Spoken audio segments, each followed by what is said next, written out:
Hello दोस्तों, कैसे हैं आप लोग। स्वागत है आपका हमारे YouTube चैनल रिव्यू टीवी पर।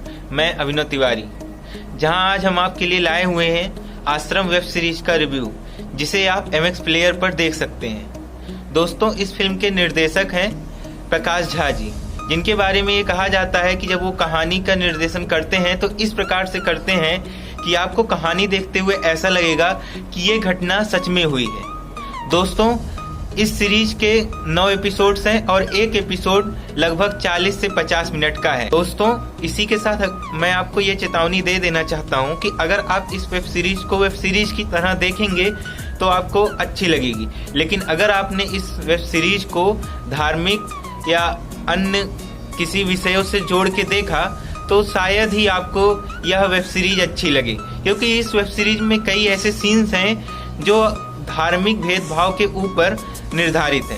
अब दोस्तों, इस वेब सीरीज के कहानी की बात करें तो कहानी की शुरुआत होती है एक दलित परिवार से, जहां दलित परिवार के बेटे की शादी है, पर वहां पे दूल्हा घोड़े पे नहीं चढ़ सकता। घोड़े पे इसलिए नहीं चढ़ सकता क्योंकि वो दलित परिवार का है, लेकिन दोस्तों के कहने पर और परिवार वालों के मान लेने पर वो घोड़े पे चढ़ता है और उसकी बारात निकलती है उच्च वर्ग के सोसाइटी से, जहां उच्च वर्ग वाले लोग उस दूल्हे को घोड़े पे देख रह नहीं पाते और मारपीट करने लगते हैं। और इसी मारपीट में एक दलित व्यक्ति को सर पे चोट लग जाती है, जो कि अपने सर का इलाज के लिए जाता है डॉक्टर के यहाँ, लेकिन वहाँ पर उच्च वर्ग वाले डॉक्टर्स को बंदी बना लेते हैं और इस दलित को देखने से मना कर देते हैं।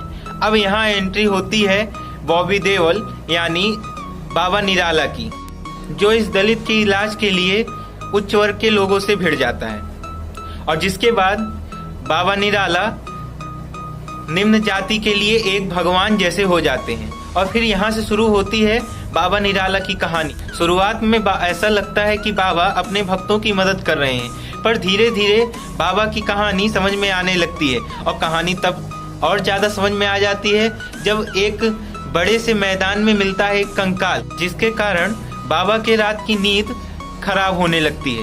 बाबा चाहते हैं कि जल्द से जल्द इस केस को दबा दिया जाए ताकि उनके ऊपर कोई लांछन ना आए, लेकिन जैसे ही राजनेताओं को इसकी भनक पड़ती है वो आ जाते हैं अपनी राजनीति करने और करने लगते हैं विपक्षी दल पे वार। पर इस वेब सीरीज में और भी सस्पेंस तब बढ़ जाता है जब विक्टिम को मारने के लिए गुंडे पीछे पड़ जाते हैं और जब बाबा निराला का भंडाफोड़ होता है।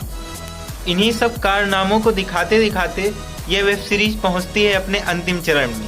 पर अंतिम चरण तक पहुंचते पहुंचते यह वेब सीरीज उन सभी प्रश्नों के उत्तर एक दर्शक को दे देती है जो वह फिल्म देखते हुए महसूस करते हैं। अब दोस्तों, इस वेब सीरीज के प्लस पॉइंट की बात करें तो इस वेब सीरीज को बनाने में प्रकाश झा ने अपना पूरा योगदान दिया है, और उन्होंने ऐसी कोई भी कोताही नहीं की है कि ऐसा लगे कि वो इस वेब सीरीज को बहुत जल्दी बनाना चाहते थे।